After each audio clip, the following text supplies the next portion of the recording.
तस्मै श्रीगुरुवे नमः। श्रीचैतन्यमनोभीष्टं स्थापितं येन भूतले स्वयं रूपः कदा मह्यं ददाति स्वपदान्तिकम्। वन्देऽहं श्रीगुरोः श्रीयुतपदकमलं श्रीगुरून् वैष्णवांश्च श्रीरूपं साग्रजातं सहगणा रघुनाथान्वितं तं सजीवं साद्वैतं सावधूतं परिजनसहितं कृष्णचैतन्यदेवं श्रीराधाकृष्णपादान् सहगणा Lalita श्रीविशाखान्वितांश्च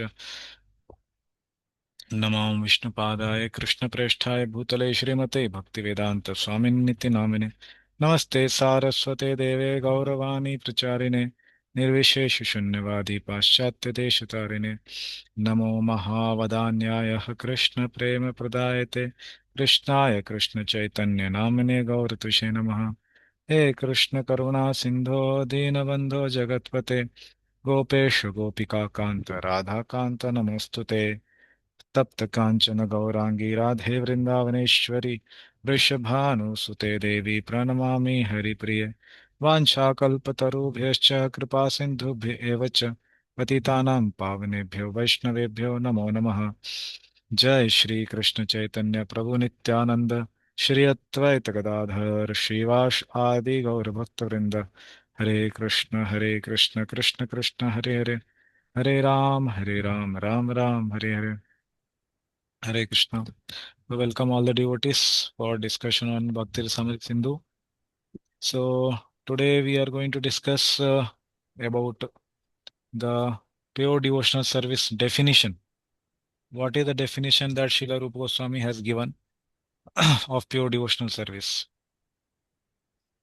So yesterday we discussed about the Granth Vibhag mainly, that how this book has been divided. And yeah, also we discussed about the aspects of Mangalacharan. We discussed about Rupa Goswami offering his obeisances to Bhagavan, that is Sri Chaitanya Mahaprabhu, then to his Guru Sanatan Goswami, and to all the contemporary Vaishnavas. Right, we discussed that. Hare Krishna. And yeah, Guruji, yes. we asked Gayatri Mataji and Dayamai Mataji to summarize. Okay, actually, yeah, sorry. The summarization should be done on Saturday. Okay, Actually, when there is gap, Saturday and Sunday, Sunday okay, it's not much required. Yeah, okay, that's for just revision. okay, So I thought I communicated Saturday. They okay, both can do. okay. Yeah, yeah. Is it okay with you, Mataji, Gayatri Mataji and Dayamai Mataji? Next Saturday, will you be able to consolidate both the sessions and then? Yes, Thank you. yes, yes, Yeah. Thank you. And today, as such, like I'll just do a short revision, and everybody remembers Yes. yesterday what we did. So purpose is to remind everybody what was done. Okay. So that's why I quickly would cover. Yeah, so we discussed about Rupa Goswami offering obeisances to Bhagavan, that is Chaitanya Mahaprabhu specifically, then Sanatan Goswami to his Guru, and obeisances to the contemporary Vaishnavas. Uh, and then Rupa Goswami offered two verses of Ashirvad, basically benedictions to the readers, as well as seeking the blessings for the completion of the book, as well as the existence of the book for all the time to come, like that. So Rupa Goswami also he wrote a verse which was very very impactful, that we were discussing longer time, how he has compared the devotees as makara, roughly translated in English as sharks basically. So we were discussing how these makaras are without any fear and in the ocean. So similarly, devotees are supposed to be practicing bhakti without any fear. And second quality was they are always joyful while they are in the ocean. So they are frolicking basically in the ocean. And then we discussed also how the makaras, they dive deep into the ocean also actually, and they are never attracted towards the liberation, the rivers of liberation, which ultimately come and merge into the ocean. So this was another part which we discussed. So one part was this offering of namaskar and ashirvad, and second part was Kranti Vibhag, how the book has been divided. So there is one comment of Srila Prabhupada in the introduction about Granthi Vibhag, that we will do it today now, and then we will continue to the definition of Bhakti Rasamrita Sindhu. Okay, so this is the verse number 7. Okay, so we'll share my screen.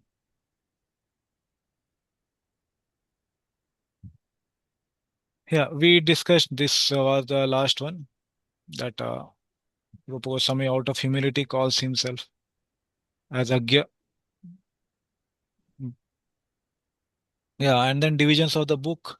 We were seeing that he has made four divisions we discussed, and Prabhupada's comment we can read.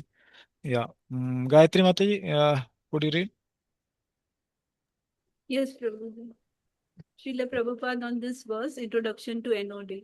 Bhakti Rasamrita Sindhu is divided into four parts, just as the ocean is sometimes divided into four parts, and there are different sections within each of these four divisions. Originally in Bhakti Rasamrita Sindhu, the ocean is divided like the watery ocean into east, south, west, and north, while the subsections within these different divisions are called waves. As in the ocean, there are always different waves, either on the eastern side, the southern side, the western side, or the northern side. Bhakti Rasamrita Sindhu similarly has different waves. Yeah, so most of it we already discussed yesterday. Just Prabhupada is giving a summary of that. Yeah, please continue. In the first part, there are four waves. The first being a general description of devotional service. The second concerns the regulative principles for executive devotional service. And the third wave, devotional service in ecstasy. In the fourth is the ultimate goal, love of God. These will be explicitly described along with their different symptoms. Yeah, so the divisions of the ocean we saw yesterday, and one very important verse, the 10th verse we saw, that what Rupa Goswami is going to discuss ahead. But just before going to that, so Prabhupada has very nicely told the first part. In the first part, there are four waves. Okay, first being a general description of devotional service, Samanya Bhakti Bhedah, and then second concerning the regulative principles. So why I am showing this Prabhupada's version also, because all devotees should be aware what Prabhupada writes, the translation for sadhana bhakti. Okay, this comes in Bhagavad Gita also, and sometimes devotees think that this is regarding the four regulative principles. Okay, this is not about four regulative principles. So when Srila Prabhupada is going to use this regulative principle word, he means sadhana bhakti. Okay, that's why I am showing this second concerns. The second is we have discussed that sadhana bhakti. It is Amisha, yeah, maybe Amisha, you can mute पटकन ये Mataji. Mm, yeah. So for executing devotional service basically. And the third wave, devotional service in ecstasy. Okay, so the Prabhupada's translation of bhava,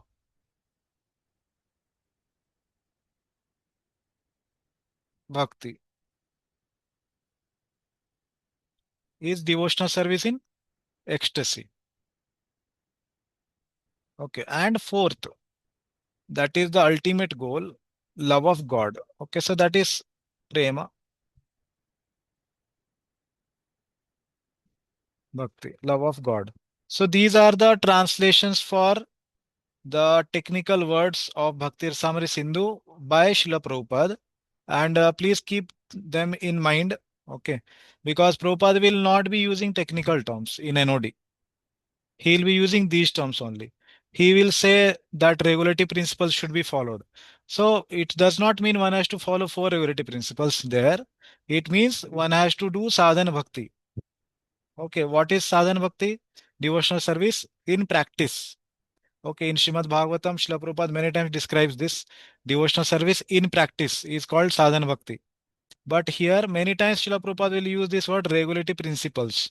Okay, and sometimes in our Bhagavad Gita also purports Srila Prabhupada uses them, and then that becomes a confusion for devotees. So, and the ecstasy word he uses for Bhava Bhakti. So devotees can note this devotional service in ecstasy is Bhava Bhakti. Devotional service at the stage of love of God is Prema Bhakti. Okay, so wherever you are writing, please mark in your notes. These will be explicitly described along with their different symptoms. Okay, so each one, Prabhupada means different symptoms for all of them. Okay, Samanya Bhakti Bheda. Now we will see the six basically specialities of bhakti also. And now in the definition of pure devotional service, we will see four characteristics of devotional service. Then when it comes to sadhana bhakti, there again, Rupa Goswami will describe what are the symptoms of a person practicing sadhana bhakti. Okay, and Bhava Bhakti will come, third wave. There again, Srila Rupa Goswami will describe what are the characteristics of a person practicing Bhava Bhakti. Prem Bhakti will come there again, he will describe what are the symptoms. So that's why we discussed this book is very important to understand that we can evaluate ourselves, that at which stage we are. Until unless we know what are the symptoms of a particular stage, how can we know where we are in bhakti? Correct. So, and like just like somebody wants to become a doctor or engineer, so they have to trace out the path, right? That I have to study what subject in 11th and 12th. I have to study science, whether I have to take biology or not. So everything has to be planned. Not that once one reaches that 12th passed, then he has to start planning. That is not possible. Similarly, the goal is to be kept in mind while one is practicing. And what are the symptoms? So first use of this is to evaluate ourselves. At the same time, while we are taking guidance or taking any kind of uh, counseling from others, okay, or accepting a guru. So these symptoms become very, very useful to understand that whom I am taking initiation from. Okay, what are the symptoms of Prema Bhakti? Is the person exhibiting the symptoms of Prema Bhakti? What are the symptoms of Bhava Bhakti? Is the person exhibiting the symptoms of Bhava Bhakti? Okay, and what are the symptoms of sadhana bhakti? And is the person exhibiting the symptoms of sadhana bhakti? There is no problem in taking counseling or guidance or initiation from Kanishtadhikari, Madhyamadhikari, Uttamadhikari. Srila Prabhupada has told in NY 5 purport. But one has to know whom he is accepting guidance or initiation from. So first purpose is to have evaluation, self-evaluation. Second is to also seek a proper guidance from a person who is advanced. Okay, so now we will continue ahead. So this we have seen yesterday, the Vibhag, basically all the four southern and then western and northern divisions. What are they? And in summary also we saw that how each part has been divided into multiple waves. And who are we? We are supposed to be like the makar, shark in the ocean, frolicking into these waves and submerging ourselves into these waves as and when they come. Okay, so currently we are into the eastern side of the ocean and we are into the first wave, that is overview of devotion. Okay, so the 10th verse I want to just highlight little bit because there is what we discussed. Yes, Mithru, you have any question? Prabhuji, Dandavat Pranam. Am I audible? Yeah, yeah, yeah. Prabhuji, we're gonna get into. I'm sorry, I missed yesterday's class. Perhaps it might have been answered. Um, so we are looking into four types of bhakti, and we're gonna look at the symptoms or characteristics of those, right? To evaluate where we are today. Correct. Um, how do we how can we be certain that we are? I mean, I'm just gonna ask a over question. That we are in the path of devotion, we are in bhakti, and not just to be sentimental or emotional about it, but Yeah, the intensity. yeah, yeah, yeah. So Yeah. how do we know that? Yeah, so that's why before describing these different types of bhakti, Rupa Goswami will first describe or first define what is bhakti. Correct. Before getting into technical things about Right. bhakti, he will describe. Now, today we will discuss that itself. Okay, Guruji. That Okay. what is the definition of bhakti and are we practicing bhakti or what are we practicing? That we will discuss. Try to see today or in the maybe coming Saturday. So that will be coming, Proje. Okay, Guruji, thank you. Yeah.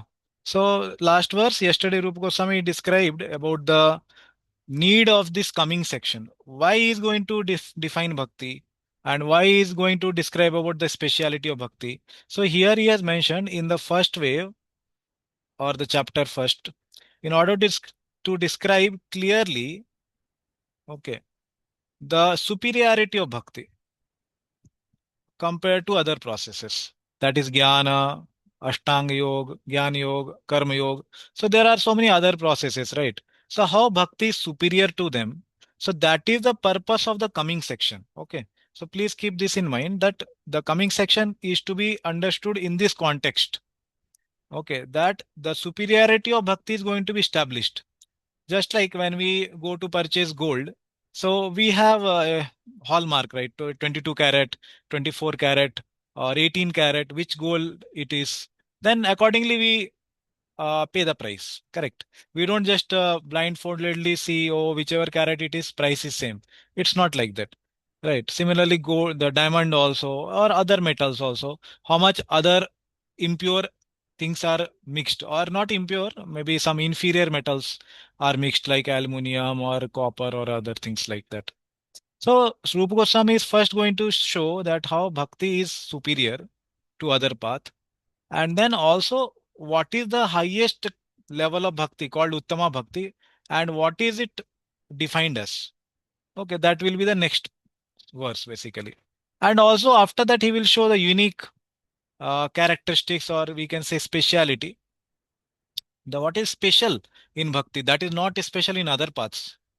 Okay, so just like there are so many paths, but bhakti is something about special. So what are those six specialities that will be told in the coming section? Okay, so we saw the comment on this. So if the bhakti is mixed with other uh, processes like jnana and karma, then what will happen? Rupa Goswami told, then its strength will not be full, first thing. If the strength is not full, then the characteristics, basically the six specialities, okay, that is like kleshagni, the yeah, kleshagni is like the power to destroy klesha, suffering. That is one speciality. Then second is subhada, to the power to give good qualities to the practitioner. Then moksha laghuta krit, the power to make moksha also seem insignificant. Then fourth is sudurlabha, the rarity. Okay, like that there are six speciality we will see. But as of now, we can just keep in mind that if they are impure methods mixed into bhakti, then all these six will not appear. As well as prema also will not appear. Prema bhakti can come only by the practice of the highest type of bhakti called Uttama Bhakti. Okay, these are some important points we saw yesterday. And the proof was given that if there is akinchana practice of bhakti, then what will happen? Sarvai gunai. All the qualities will then only manifest if it is pure bhakti. Okay. If it is impure bhakti, all will not manifest. Few will manifest. Okay, like that. So this was the essence of the thing. So now today we are going to see the obviously we are into the first wave, that is Eastern division. Okay, and the first part of it is devotional service in general. We discussed Samanya Bhakti Lahari. We are discussing currently. Okay, what are the general principles of bhakti? And now today we will see the definition of Uttama Bhakti. Okay, how is Uttama Bhakti defined, and then proof. So 11th verse will be the definition, 12th onwards will be the proof that such a definition is supported by the Shastra, supported by the previous acharyas. Like that he will prove also. Okay. So first let us see the definition of Uttama Bhakti. So this is the 11th verse we are discussing, and very simple Anushtup Chanda meter which we sing generally the Bhagavad Gita. So Anyabhilashita Shunyam Jnana Karmadi Anavritam Anukulyena Krishnanu Shilanam Bhaktiruttama. Amit, bro, you like to read? Yes, Prabhu, Hare Krishna. Yeah. The highest bhakti, Bhakti Uttama, is defined as continuous service or emotions, Anushilanam, directed towards Krishna, his expansion forms, or other related to him, Krishna with a pleasing attitude towards Krishna, anukulilam, kulina. It should be devoid of desires other than the desire to please the Lord. Anya abhilashita shunyam, and unobstructed by impersonal jnana, the materialistic rituals of karma or other unfavorable acts. Jnana karmadi anavratam. Yeah, thank you. So this is the definition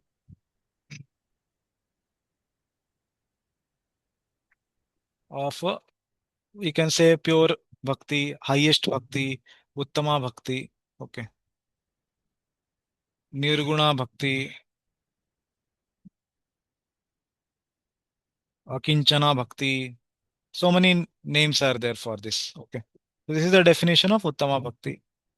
Okay, so in this definition, okay, it's already there in the title. Okay, just remove it. Okay, some space is needed for writing other things. Okay.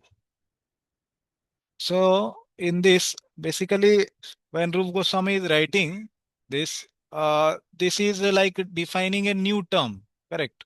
So that's why the also is this called Sanya Sutra. Okay.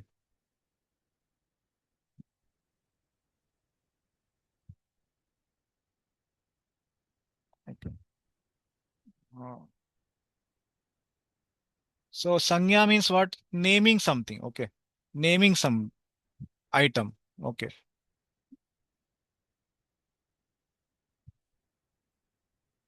Naming some item. So which item is being named or defined here? Namakaran we say, right? So like that there is naming. So what item is being defined? The Uttama Bhakti.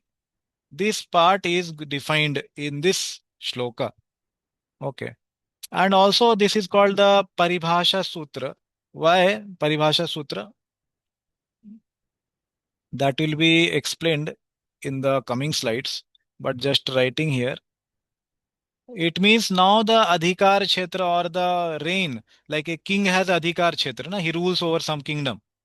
Similarly, this Uttama Bhakti is like the uh, queen because she is a lady. It's a feminine gender. Uttama Bhakti. Bhakti is lady.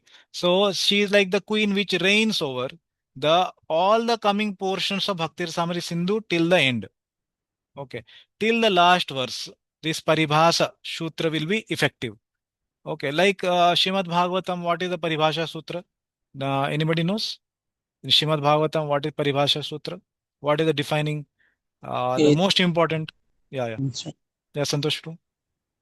एते chance कला पुंसः कृष्णस्तु भगवान से। Yes, very good. Yeah, ete cha amshah kalaha pumsah Krishnastu Bhagavan Swayam. So Krishna himself is Bhagavan. Okay. So this is defined in the third chapter of first canto of Srimad Bhagavatam after explaining all the different avatar of Narayana, Vishnu or Krishna, like that. And then he says, Ete, all these, cha amsah and kala, expansion or the expansion of the expansion, pumsah of that personality, they are all the expansion of that personality. And Krishna's to Bhagavan Swayam. And Krishna is the supreme Bhagavan. Bhagavan means the possessor of the six opulences. So that means the defining or the what we say we can say something like a thesis statement. Okay, the statement of most worth. Thesis statement of the whole book is that if anywhere the contradiction comes, it has to be resolved in such a way that the Paribhasha Sutra is established. What is Paribhasha Sutra in the Bhagavatam? Krishnastu Bhagavan Swayam. Somewhere it comes that, oh, Krishna is praying to Shiva or Krishna is becoming subordinate to some other god or demigod. Okay. Or he is seeking help of somebody else. Then these all have to be resolved in such a way that Krishna is still Bhagavan. Okay. Just I'm trying to explain the example. Applying this principle to Bhakti Rasamrita Sindhu means what? Wherever this contradiction may come, confusion may come, that it seems here that Uttama Bhakti is not being followed. Bhakti doesn't seem to be of highest character. Bhakti seems to be under the control of jnana or karma, or it seems that Uttama Bhakti is not highest. All these, wherever contradiction, confusion will come, they all have to be resolved in such a way that this statement, which is on the screen, okay, Anya Bhilashita Shunyam Gyan Karmadi Anavritam Anukulyena Krishnanu Shilanam Bhaktir Uttama. This statement reigns highest. That this is the most uh, what we can say important statement of the whole book. Okay, and this can never be wrong. Everything else has to be seen under this lens, from this lens. Okay, so that is called Paribhasha Sutra. Aniyame Niyamakarini. Okay, the definition of Paribhasha is Aniyame Niyamakarini. Wherever there is no rule, Aniyama, Niyamakarini, that which makes up a rule, is called paribhasha. Okay, there seems to be contradiction. There seems to be some no rule being followed. Then this will come as the queen and say, no, this is what is being followed. Niyamakarini. Okay, this is called paribhasha sutra, sanya sutra also, naming the entity. And one important thing while defining the entity is, when we are defining the entity, we should not use the same term while defining it. Like suppose I want to define a pen, or let's say I want to define a straight line. So I say straight line is just like a straight line. What is the definition of straight line then? Okay. So when we say straight line is a collection of multiple points. Okay. Following a ray or whatever, something line segment we want to say. So there is some technical definition, but we cannot have the definition of the term and then include that term also into it. Okay. Or let's say the definition of all of us must have studied this in mathematics. This there is an entity called pi. Okay, so pi is defined as the ratio of the circumference and diameter. Correct. So we cannot say pi is something which is pi. Okay, it has to be defined in other terms. Similarly, Uttama Bhakti is being defined as these three specific characteristics. Okay, so now I'm using the word characteristics. So what are these three characteristics? I will mark here. First is Anya Abhilashita Shunyam. Let's number this as 1. Okay, Jnana Karmadi Anavritam. Let this number this as 2. And Anukulyena. Okay, let's say this whole thing. Anukulyena Krishnanu Shilanam. This whole thing is 3. And what is remaining? The term which we are defining. Okay. So we are defining this term, Uttama Bhakti. Okay. And how many other parts we have used? We have used 3 parts. Okay. Now let's see the translation of this. So what does it say? Bhaktir Uttama. We are defining this term Bhaktir Uttama. What is the English translation? The highest form of Bhakti. Okay. Is defined as, now we are taking the word Anushilanam from the 3rd part. What is the meaning of the word Anushilanam? Okay. So please remember these terms. Okay, because this is going to be used many times. Anushilanam is translated as continuous service or continuous emotions. Any one of them or both of them together. Okay, continuous service or continuous emotions. Both are the translations of Anushilanam word, which is a part of the 3rd term. Okay, and the next term is Krishna. What is Krishna translated as? So these service or emotions are directed towards whom? The prime entity Krishna, which is also told in the verse itself, Krishna. Okay. But there is something else also in the translation. He says his expansion forms, his expansions or his other forms.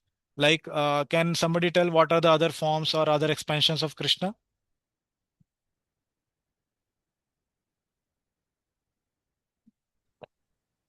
Ram Narasimha Varam. Yes. Basically, other avatars of Krishna. So those forms also are included in the word Krishna, basically. And after that, he says, not only that, others related also to Krishna, like those who are serving Krishna, like it may be Siksha Guru or Diksha Guru, others like that. Okay, they are also included in the term Krishna. Okay, so we are going to do continuous service or we're having continuous emotions towards Krishna and the items connected to him or people connected with him or his incarnations or his other forms. But what should be the attitude? Rupa Goswami says Anukulyena. Okay, this is again part of the third term. Anukulyena. With a pleasing attitude towards Krishna, obviously. Okay, so attitude should be with pleasing attitude means with pleasure we would want to serve. Okay, like that. It should not be, oh, I have to do service. Uh, so it should not be in that mood. It should be devoid of desires other than the desire to please the Lord. So anya abhilashita shunyam. This is the part of the first term. Okay, anya abhilashita shunyam. What is the translation? Should be devoid of desires other than desire to please the Lord. Okay. So which are those primary desires? So these are two generally, bhukti and mukti. Okay. And there may be others, but which are not favorable for bhakti. Okay. So anya abhilasha means what? Specifically these two, bhukti and mukti desires. Okay. Then what is remaining now? Third one is done. First one is done. What is remaining is second. Jnana karma adi anavritam. Okay.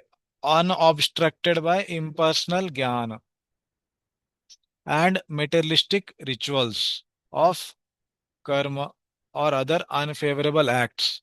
So jnana, very simple translation, impersonal jnana. Okay. Later we will see this jnana does not mean reading the books of bhakti or reading the books which are favorable for bhakti or karma. What does karma mean? The materialistic rituals of karma kanda. What are those rituals? We will see in detail when it comes. And then Rupa Goswami has used this word anavritam. So anavritam means it should not be covered or it should not be obstructed. So what is not to be obstructed here? Bhakti or Uttama Bhakti. Okay. Bhakti should not be covered by jnana or karma like that. So this is the translation of the whole verse. Okay. So I will take any questions after completing some section because question may be answered. Okay. So Chetan Prabhu, I'll take later after this. So we are now clear with these three terms. What are the translations of which? That details will come now. Anya bhilashita shunyam, jnana karma adi anavritam, and anukulyena Krishna anushilanam. Okay, these three terms together combine to define the desired term, that is Uttama Bhakti. This we are going to define using these three parts. Okay. Now let's see one by one each one. Okay, first let's read what Srila Prabhupada says about this verse. Yes, Prabhu, please continue, Amit Prabhu. First class devotional service, Bhakti Uttama, is known by one's tendency to be fully engaged in Krishna consciousness, serving the Lord favorably. Anukulyena Krishna Anushilanam.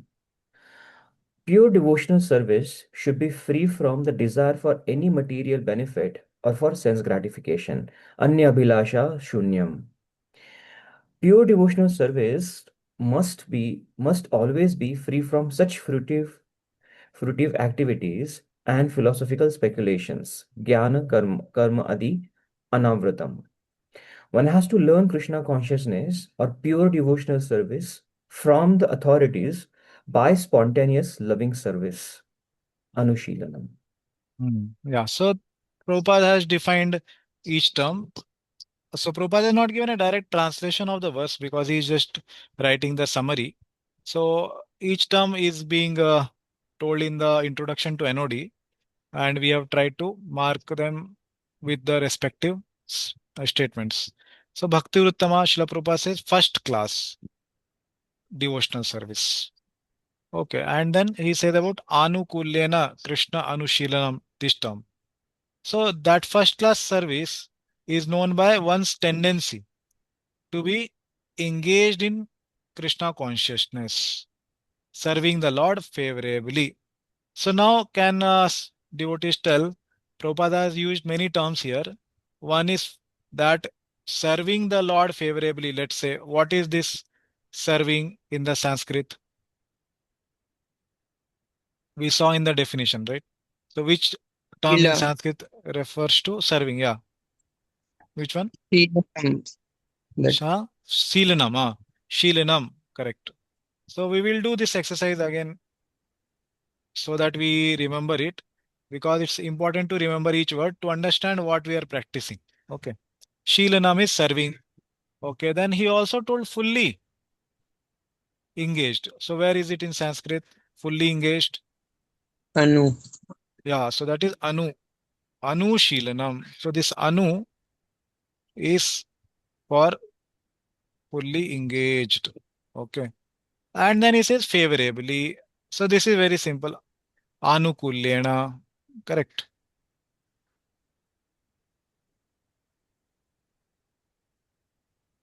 Okay. With favorable attitude. Okay. So each term we understood. And Krishna, obviously, he is saying Krishna consciousness. That means serving, fully engaged in service of Krishna. Then next term he takes up is Anya Bhilashita Shunyam. So here what he is saying, pure devotional service should be free from desire for any material benefit. Okay, so what is this any material benefit? What is the term? Anya Bhilasha. Anya Bhilasha. Correct. For sense gratification. So this is Anya Bhilasha. And this free is what? Shunya. Correct. This is Shunyam. Okay. So desire is Abhilasha.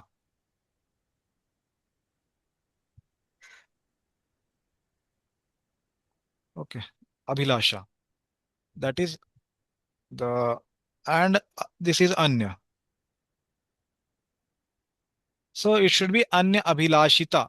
So why not Anya Abhilasha? We will see later. Why this Ita is being added at the end? We will see later. But just we are trying to match each word and make ourselves familiar with the Sanskrit of this text. Okay. So each word we are trying to map now. Next is Gyan Karmadi Anavritam, Prabhupada is explaining. So pure devotional service must always be free from such fruitive activities and philosophical speculations. So each word Prabhupada is writing very measured. So where is this pure devotional service? What is Sanskrit for this? Uttama Bhakti. Anavartam. No, no. Here it's not there. Uttama Bhakti actually. Okay, it is Uttama Bhakti.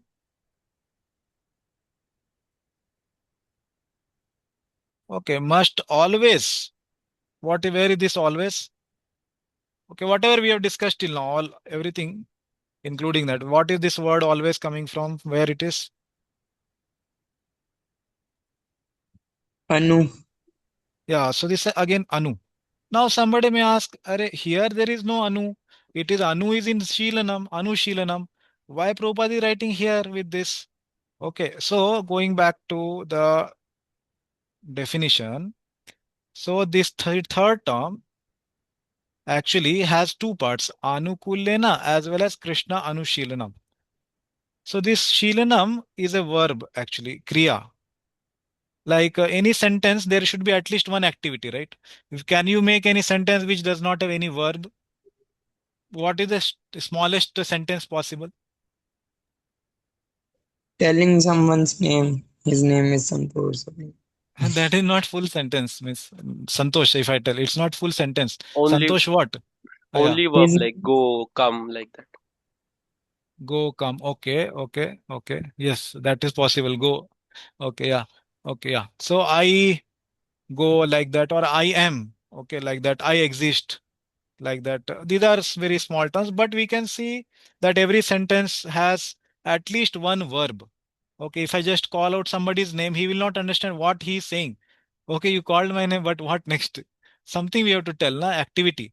It has to have, like go, come, like that. So every sentence will have at least one verb should be there. So in this whole statement, which is given by Rupa Goswami, there is only one item, there is only one activity which he is saying to do, is do Shilanam. What is meaning of Shilanam? We will see more in detail, but Prabhupada or here, as we have already told, what is it? Shilanam is continuous service. Shilanam is actually service or emotion. Continuous is Anu. Okay. Just keep in mind, Anu is continuous or going after, like we say, na, or we are Rupa Anuga. Anu means what? We are following. Okay. Like that, Anu also means continuous also. Okay. So, Shilanam is service or it is also emotions. We will see in detail later. But as of now, just understand that verb is there. One activity Rupa Goswami is telling for all of us.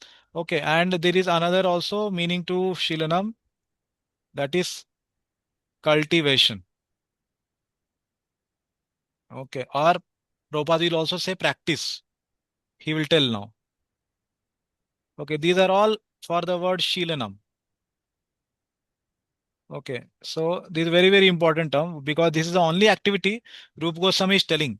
Then somebody may ask, okay, Shilanam is the verb and Anu is saying continuously you should practice, continuously you should cultivate, continuously you should have emotions, or continuously you should have some service. Okay, got it. But what are other terms? Like Anukulyena, Gyan Karmadi Anavritam, Anyabhilashita Shunyam. These are all adjectives. Okay, Visheshan means they are telling something special or what we can say, Visheshta, Visheshta bata rahe hain Shilanam ki. They are telling something what kind of Shilanam it should be. Like I'll give one simple example. Like we say, there is a lotus. Okay. So this lotus is there, this is a object. Now I say there is a pink lotus. So what is pink here? Adjective. Yeah, pink is adjective. That it is what kind of lotus? It is pink lotus. Then if I say, okay, it is a fresh pink lotus, then again we have two adjectives now. It is fresh also, it is pink also. Then we say it is morning fresh pink lotus. It is fresh in the morning, it is fresh. Okay, not that it was fresh in the evening. So three adjectives now we have. Morning, fresh, pink, lotus. Like that, Rupa Goswami has applied three adjectives to Shilanam. What kind of service it should be, what kind of emotion you should have. It should be continuous and all. It should be continuous cultivation. It should be continuously practiced. But along with that, what qualities it should have? It should have qualities like Anya Bhilashita Shunyam. It should be devoid of desires for sense gratification, like that. Or it second is Jnana Karmadi Anavritam. It should be devoid of or it should not be covered by the Jnana and impersonal Jnana and materialistic rituals. Then he says Anukulyena also is another adjective. Means it should also have the quality of favorableness. Your continuous service should not be unfavorable. Okay, your continuous thinking or emotion or continuous cultivation should be in a favorable mood. Okay, so these are the three basically adjectives. Okay, so this is the verb and other are the adjectives. Okay, one, two, three. They're all adjectives of the. So they are adjectiving or they are doing visheshta. For whose visheshta they are telling whose adjective they are? They are adjective of the verb shilanam. What kind of a service you should do, in what mood you should do, all that things are being told by Rupa Goswami in the first three terms. Okay. So please understand this skeleton of the verse. If we want to understand actually what is the practice we are doing, if we are interested into it, we have to first understand what Rupa Goswami is telling clearly. Okay. First, the skeleton should be clear. Then only we can understand what is bhakti and what is Uttama bhakti and what we are practicing also. Okay. So now we discussed what are the each term, and now we are mapping the Srila Prabhupada's explanation. So now where we were, yeah, so we were discussing about always is Anu. Okay, and then should be free from such fruitive activities. So what is this fruitive activities in Sanskrit? Karma adi. Yeah, karma, karma. Correct. Okay. And free, where is free? Sunyam. Free, Anu, free in this. Gyan Anu, karmadi Anu, anavritam. Anu, No, no, anu is continuous. Anu, Anu Anu is is okay. continuous. Yeah. Anavritam. Ha, yes, anavritam. Very good. Uncovered. So Prabhupada is making it as free. It should be free of all this jnana and karma. And where is philosophical speculation in the Sanskrit? Yeah. Yeah, jnana. Okay, very good. Adi, that will come later. We will see what else it means. Okay, it's not written here. Now, Anushiranam, now he is explaining. One has to learn Krishna consciousness. So, where is this word learn in Sanskrit?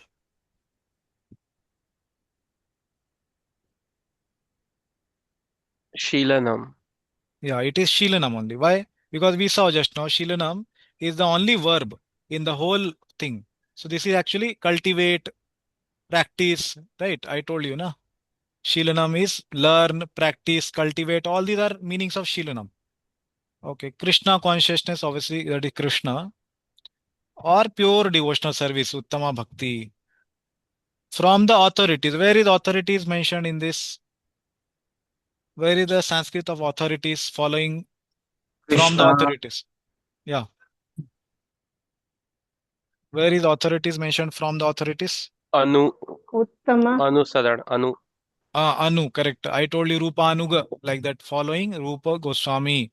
So Anu is also having another meaning which Srila Prabhupada is giving now. Okay, one meaning he gave earlier.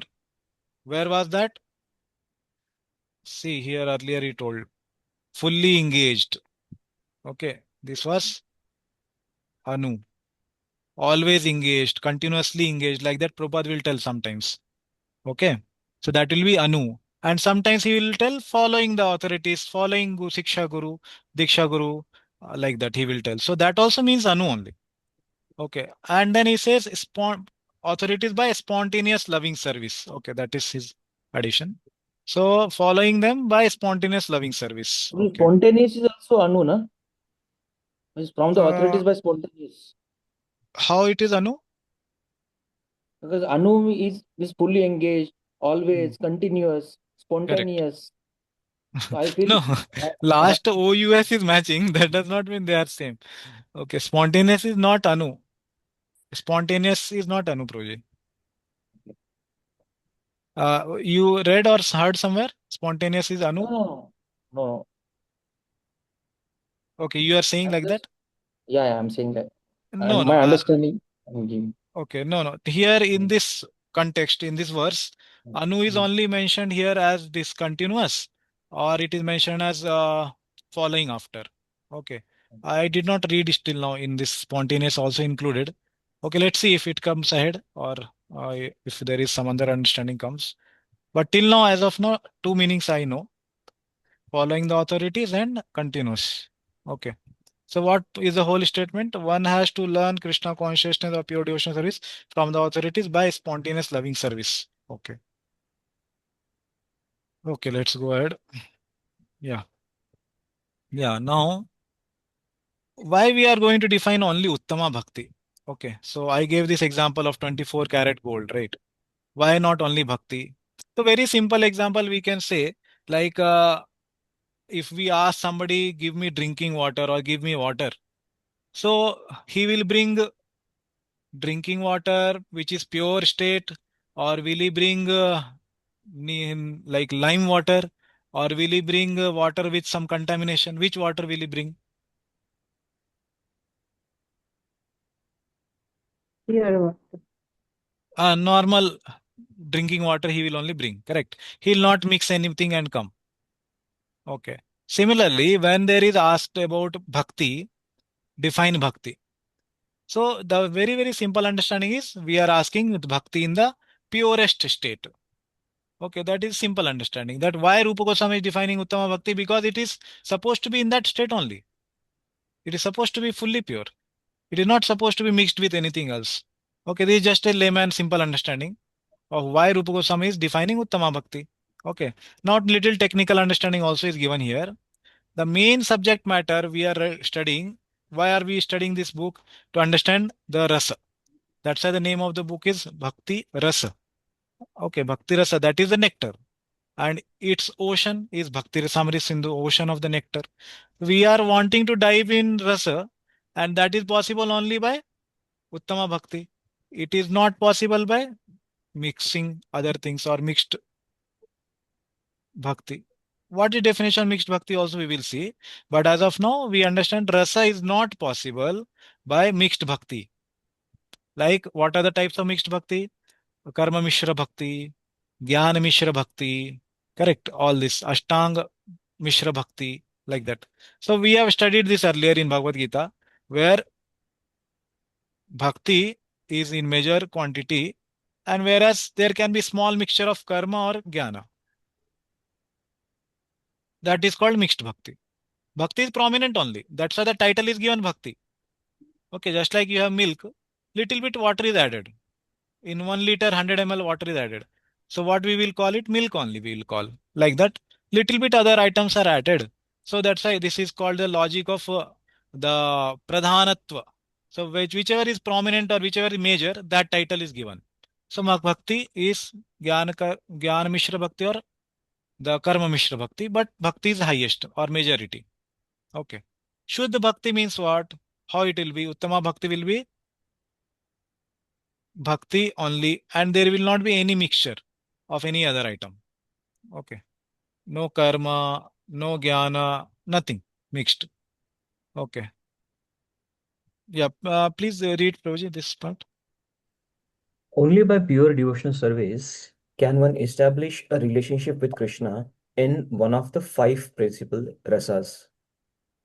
If the devotional service is mixed, no samipya, at the most Shantarati. Yeah. shantarati. Also, the six benefits of Uttama Bhakti would only manifest partially. Yeah. Yashyasti bhaktir bhagavati akinchit. Akinchana. Yeah. Yesterday we saw this verse. Sarvai gunestatra samasate suraha.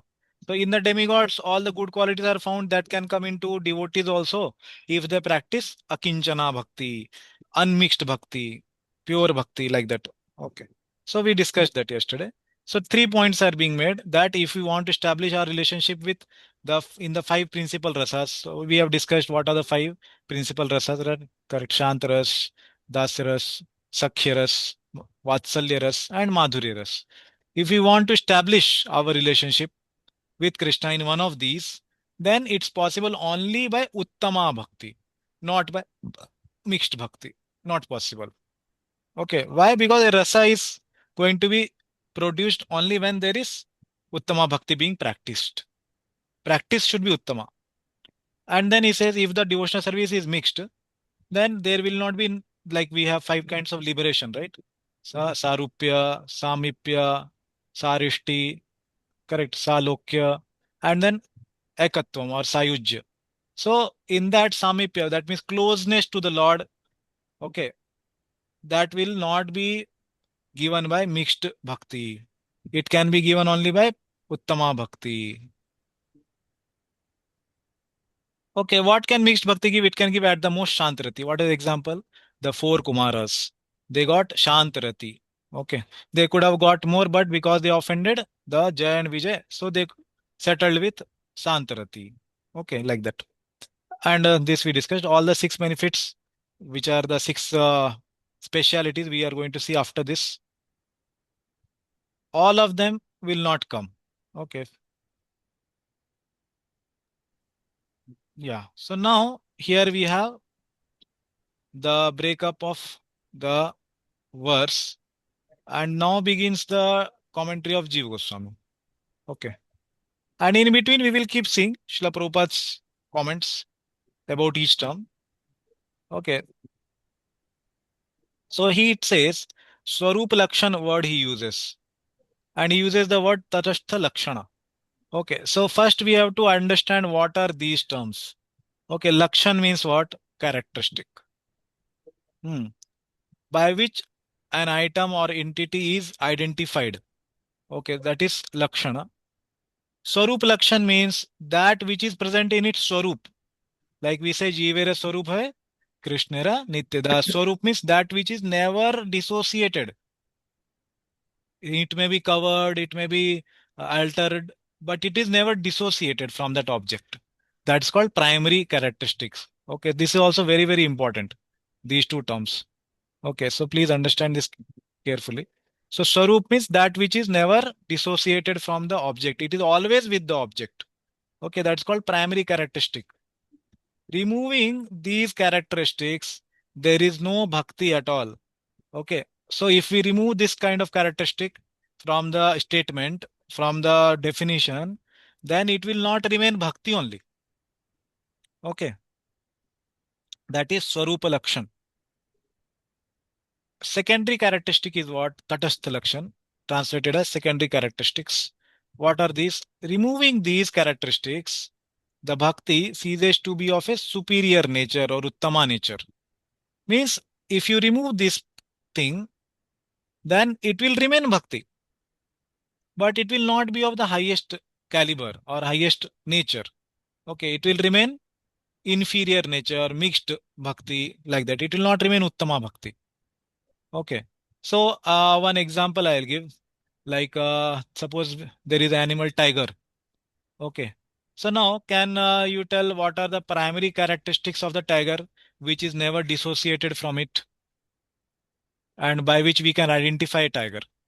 We have to define tiger now. Okay, so let's say we want to define a tiger. How will you define tiger? Yeah, who want to volunteer? Yeah, Isha Mataji, you want to say? How will you define a tiger? Carnivorous. Yeah, there may Devki Mataji. Yeah, Carnivorous animal. carnivorous animal. Good. Okay, what others? The other thing we can say? We have to Orange with define. Huh? it's an animal with four legs, orange with black lines. Huh. This animal lives in a forest. There are many animals with four legs and orange color in the forest. We have to define. We have to define it. So it should be defined in such a way that others are not confused with this. Yeah, others can also volunteer. Yeah. Ferocious. Huh? Ferocious. Yeah, there are many other animals which are ferocious.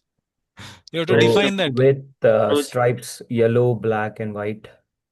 Oh, yeah, this is good. Yeah, stripes are there. So now somebody may say, oh, is it zebra? Zebra has black and white. Correct, Okay, Prabhuji. yeah. Nima approve. Yes, Prabhuji, it belongs to the cat family. First, we can Very say that good, very good, very good. It belongs to and the it cat belongs to only family. certain region only. It's not very abundant in everywhere, like Okay, swampy region, and okay, we can say like Madhya Pradesh is common for that, and okay, like Brahmaputra and Ganga Delta, okay, area wise, like, okay, and it also belongs to certain categories like Serbian tiger and something like that. okay. Yeah. Thank you. Yeah, so one very good point was that it is, what are the first point you said? It belongs to the cat Cat, family. yeah, cat family. Yeah, that is very good point. The other things are like little here and there. We can bring the tiger also other place from Madhya Pradesh. Then, yeah, so but we cannot remove the catness of the tiger. You understand the catness of the tiger means it belongs to that prajati, the entity. It's a you can say a big cat, like that. Okay, what other things? Okay, we have sufficiently good defined, and then it has canines also. Obviously, many others also may have canine, but having these important characteristics belonging to the cat, big cat, it is then it is carnivorous. Then it has certain kind of stripes, like that, and it has certain sound also, which other animals cannot make actually. So these are some defining objects or defining characteristics. Okay, so we are not doing any class about biology or some other thing, but we are trying to understand the definition. You will see what it is and why it is important, this discussion. And then some devotee also told secondary characteristics about the tiger, like it belongs to certain place, but that can change. Okay, so suppose after 1000 years, tigers don't find that habitat in some places, then it can move other place. Okay, but will the tiger become like a mouse?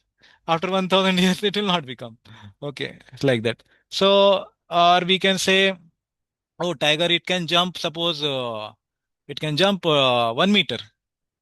So, is it always found tiger is always at the height of 1 meter, or it always jumps 1 meter? Is it a defining characteristic? No, it is one of the characteristics which sometimes it shows. Okay, sometimes it shows. Or you somebody may say, oh, tiger is 150 kg or 200 kg animal. Some tiger may be, some may not be. It's not that always it is like that. So what I'm saying, there are two types of categories, two categories of characteristics. One which is never dissociated. One is seen sometimes, not seen sometimes. Okay. So the first one, which is always associated with tiger, is called primary characteristic. You can take it any place or anywhere, anything you can do, or you see it after 1,000 years. It will always have those characteristics. It will always belong to the cat. What you say? Family. The cat family. It will always be having those stripes. It will always be carnivorous. Okay. It will not start eating grass after 1,000 years. So these are the things, some things which cannot be dissociated with tiger at any time. It is always there. That is called Swarup Lakshana, primary characteristic of the tiger. It is belonging to its Swarup itself. Okay. It's inherent in the tiger. That is one way to say. Tatastha Lakshan, sometimes it may show, sometimes it may not show. Okay. And it's another way also defining of Tatastha Lakshan is that which is not included in its nature always. Okay. Like always it will not be jumping 1 meter, sometimes more, sometimes less. Okay. Always it is not only eating tiger. Oh, sorry, the deer. Sometimes it can eat other animals also. Correct? Like that. So there are some things which are not in its primary characteristics, not in its core characteristics, like that, which can be seen sometimes, sometimes not seen. Okay. So this is the example. Now, here is an example which you can apply. Understanding these two definitions now, identify the Swarup and Tatastha Lakshana in this definition of a good student. Okay. So now, first of all, let us identify in the good student, which is the adjective. Good. Good. Good is the adjective. Very good. Yes. Good is the adjective. Yeah. And who is being adjectivified, or who is being glorified here with the adjective is student. Okay. So the object is the student of glorification or adjectivification, whatever we say. Now we have a sentence, Rishikesh goes to school and scores very good marks. Hence, he is a good student. So you have to identify which are his Swarup Lakshana and what are his Tatastha Lakshana for being a good student. Which is his Swarup Lakshan here? Scores very good Goes mark. to school. He has to be a good student. So for that, what is the primary characteristic? He has to go to school and score good marks. Okay. Now, if I ask that, let's remove the adjective. Okay. We are discussing him that he has to be a student. So what are the primary characteristics that he has to be a student in this sentence? Goes to school. Go to school. Yeah, he goes to school. Yeah, just 1 minute.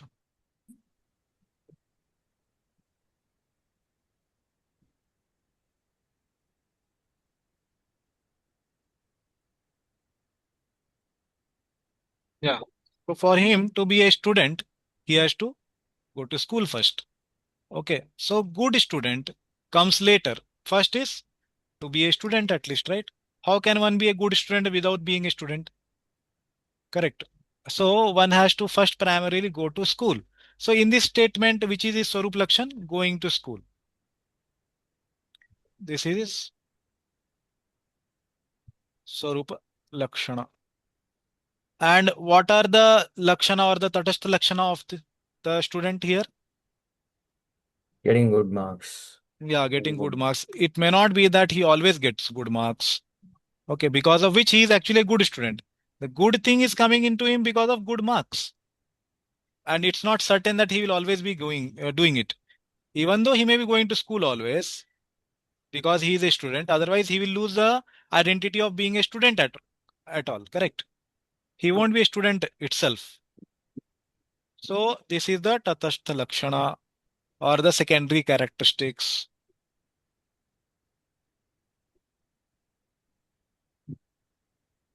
Okay, any doubts or any questions about this aspect? Swarup Lakshana and Tatastha Lakshana. Right. Yeah. Hare Krishna. Yes, Mataji. Yeah. Prabhuji, if he has to be a good student, then he has to score good marks, na? So Yeah. he's Okay. just a student, then he goes to school, that is satisfying, that he has to be a student. Correct. Yeah. So that's what we have divided this good student into two parts. First is the character, basically the person. Okay, the object itself, and then second is the adjective. He is a good student. Okay, so this in the adjective being a good student, now we are asking first he has to be a student to be a good student, right? So for being a student, first we are finding out what is his primary lakshana, or we are what is what we say Swarup lakshana.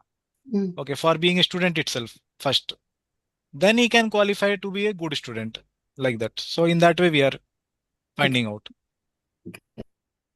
Okay. Thank you. Okay. Hare Anybody Krishna, else? Prabhuji. Yes, bro. Prabhuji, just my earlier question was there. Yeah. Anya abhilashita shunyam. So Prabhupada said we should be free from material desires and sense gratification. Okay. But you explained we should be free from bhukti and mukti also. Correct. So this mukti means if you are desiring for back home, back to Godhead, so this is also mukti, right? Correct. So the Uttama Adhikari doesn't desire for back home, back to Godhead also. Yeah. They desire only prema, Krishna prema. Okay, wherever it may be in material world, it may be in the hell, it may be in heaven, or it may be in Krishna Loka, Goloka, Vrindavan. He desires only prema. Okay, that is his abhilasha. Yeah. And suppose suppose we are practicing and we are having that abhilasha that we will go back home, back to Godhead, and even Prabhupada also motivated us, and the magazine was also there, back to Godhead. Correct. So how is this miss? We will discuss, bro. This it will come. Every term will be discussed. Now we are just discussing the categorization of which term is which category, like that. It will come. Okay. Another example, Prabhuji, comes to my Yeah. mind, just to understand this could be Yeah. smart car. Hmm. So if we take primary characteristics could be wheel, chassis, right? And secondary characteristics could be touch screen, all the leather apostrophe. So if we take the primary characteristics out, like wheels, then it is no car. Not a car. Correct. But if we take the smart screen or leather, it's still It car. remains a car. Yeah. Correct. And every car may not have that smart screen like that. Yeah, some facilities. Yeah. Good example. Yeah.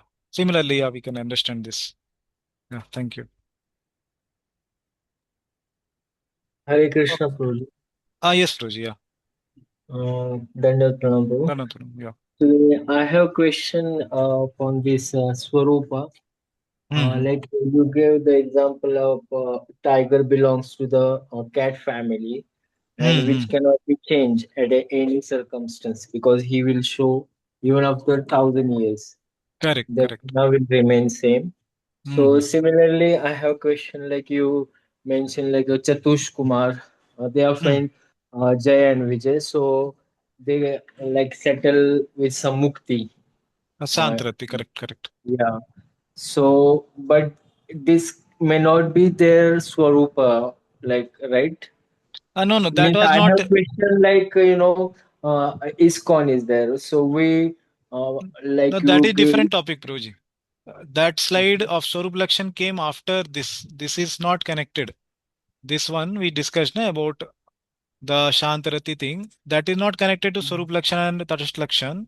That came later. Now here we are only discussing that if we are doing mixed bhakti, then we cannot attain principal rasas like Dasya rasa and all this. This was a discussion. Okay. Yeah, so that's why I gave example of four Kumaras, because they were doing Gyan Mishra Bhakti at the same time, offended also. they could not attain rasa. They attained only bhav stage. Prema stage they could not attain. Okay, they only were at Yeah, bhav but stage. That. my question is that Hmm. someone have like means anyone maybe having some swarup like origin nature No, no, no. which Please cannot be don't changed. connect Swarup with this part. Okay, yeah. Continue with the question. Yeah. Okay. So my question is that like a tiger, he has his own nature, which Hmm. cannot be changed at any condition. Okay. So when person get mukti, any type of Uh, mukti, uh, he may be achieve any mukti, he may not be achieve perfection. mm. So, but does the that his means like mukti can be changed like whenever he will be get a chance of No, no, pure no. We did devotion? not discuss Swarup in this sense, Proji. No, this is, No, means we will I'm get not confused. We are asking. not, no, no. No, This no, I'm not. question we will not This is take my now. question actually. This is my question. Yeah, question we will take later. I Maybe am just asking what we discussed, Proji, that on that only any question is there. What we okay. discussed on that only. We will get confused. Already this is a technical part and we are Mm, going to discuss more detail about it. If we take this question, more confusion will come. So at the end we can take after we complete this o- definition. okay, okay. Yeah, thank you. Hare Krishna. Hare Krishna. Yeah, so now coming back to our definition of the Uttama Bhakti, and then now we want to identify in the Uttama Bhakti, we have discussed that there are, okay, let's say four terms are there. Hmm. In this definition, we have to identify Swarup and Tatastha Lakshana based on the exercise we did now about the student or about the tiger. Okay, so can devotees identify which among these are the Swarup Lakshan means what? They are not dissociated with Bhakti ever. They are always there if there is Bhakti. And which are there with the, okay, among this Bhakti and Uttama, which is the adjective? Uttama. Uttama. Uttama. Uttama. Correct. Uttama is the adjective part. And which is the main item or object? Bhakti. Bhakti. Bhakti is the object which is being said as Uttama. Okay, glorified as Uttama. So we have to find out among all these four which are there, which will make this Bhakti present. Okay, and it will be Swarup Lakshan means it will never be dissociated till the time the object or the Bhakti is there. And which are the Tatastha Lakshana that sometimes Bhakti may be there, but those items may not be there. Krishna Anushilanam. Okay, so how we have to answer is particular item is Swarup Lakshan or Tatastha Lakshan. I will not know otherwise. Or you, when you are writing in chat box, you have to tell what is it belonging to. Yes, Prabhuji. Krishna Anushlanam, you are saying belonging to? Swarupa. Belonging to Sorry. Swarup Lakshan. Okay. Let's hear from others. Okay, let's do one thing. Do from the first. Otherwise, Yeah. there may be random. So let's say first one. Anyabhilashita Shunyam. Okay. So what is the rough translation of this? Free, being free from the desires other than bhakti, which are specified as bhukti and mukti. Okay, Hmm. so this one will be categorized under Swarup Lakshan or Tatastha Lakshan. Swarup Lakshan, Prabhu. Swarupa. Okay, Tattva. Swarup Lakshan. Swarup Lakshan, why? Swarup Lakshan, those who are saying. Sh- Um, Basically, you have to start thinking in that way, whether yeah. it will be always be there if bhakti is there. Like that, you have to think.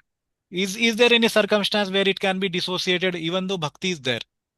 It can be dissociated with bhakti. It's not always going like that. You have to think like how we did the exercise about the tiger, like that. Prabhuji, in Uttama Bhakti, that person will never have material desires in any situation.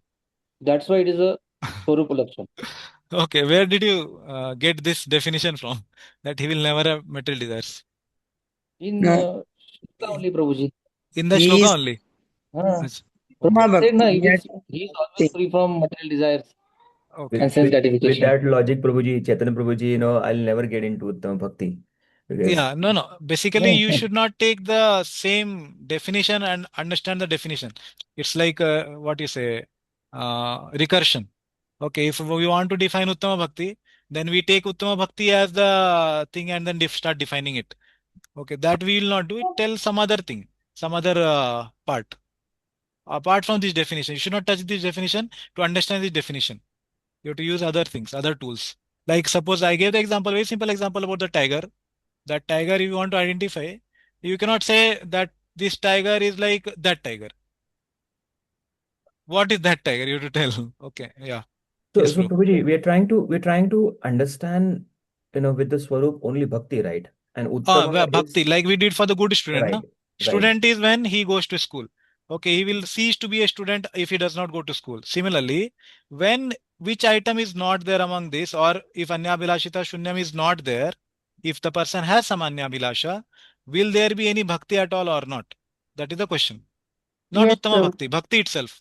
Prabhuji, Yes, it's Prabhu. possible, right? That, we'll have bhakti even with Yeah. some material desires. Yeah. So what kind of bhakti it is? Some Mixed example. bhakti, mixed Tatastha. bhakti, that is. Yeah, very good. Yes, mixed bhakti. We Yeah, saw just now, yeah. right? Right. Correct. Last slide I only, thought, I think Prabhuji, you this. are asking Uttama Bhakti No.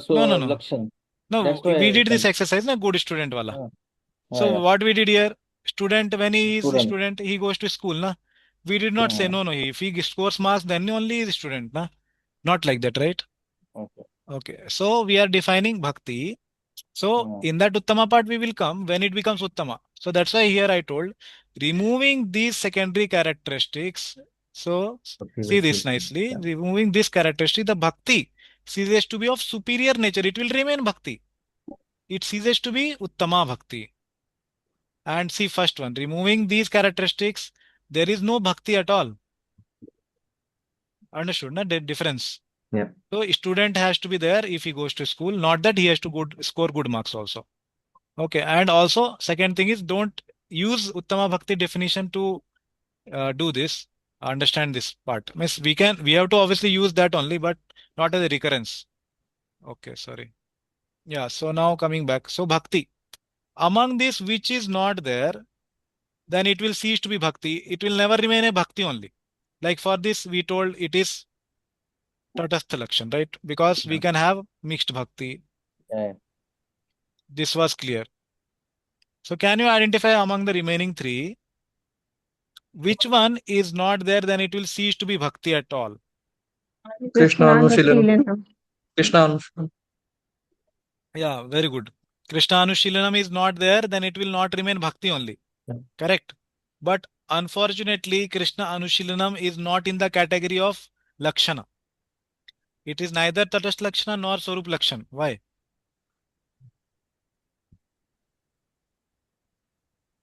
It is none of both. None of them. Why? It's verb. Verb. Correct. This is the item we are going to do. Obviously, if it is not there, there will not be any bhakti. Okay, that is true. But the other three are adjectives which we are going to understand. And obviously, if this verb is not there, there will not be any bhakti at all. Okay. Yeah.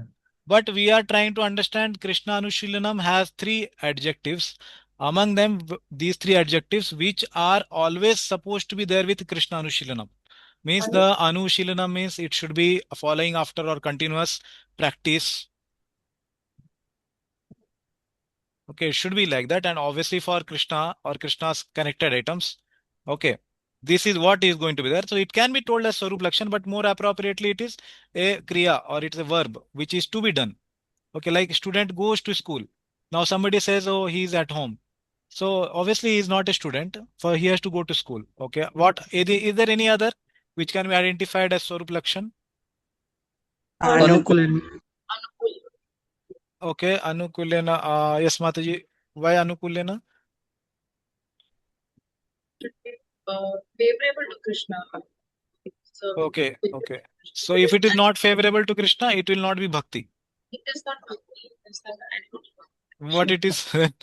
enmity to Krishna, like the kamsa. Okay. Kamsa. Very good. Yeah. So this is actually true that this is Swarup Lakshan.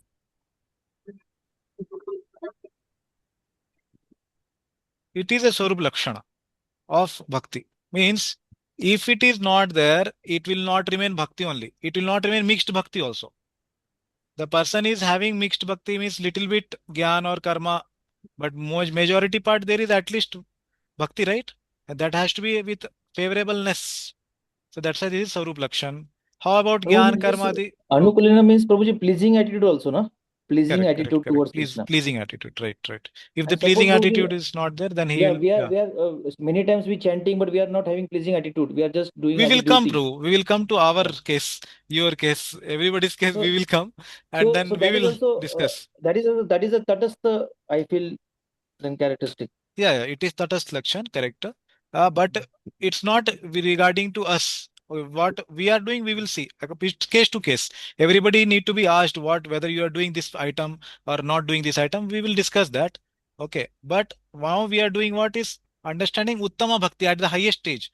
Okay. Practice of highest Bhakti. Okay. Anu is practice, na? Correct. Practice. Oh, here it's written. Yeah. We are practicing only, right? Sorry, Anu is not. Sorry. Shilanam is practice. Anu is following after a continuous practice. Okay. Okay. So continuously we are trying to practice Uttama Bhakti, right? We are trying to understand that. So in that practice, is it that sometimes there may not be Gyan Karmadi Anavritam? If it is has to be Bhakti. Uttama, it may not be. Is there any possibility? Yes, Gyan Mishra Bhakti is there, Karma Mishra Bhakti is there. Correct. All these things are there. So it is Tatast Lakshan. There can be Bhakti.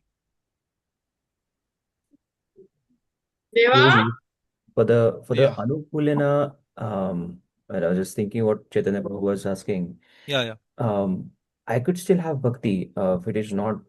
I mean, there are people who serve Lord, have the devotion towards Shiva, the demigods. Correct. Yeah. So bhakti is still there. There are, people go to Ramdas Swami, Gondolika Maharaj. Bhakti Yeah. is No, still no need there. to take any names. Yeah, please. Yeah, Yeah, correct. just in general. Yeah.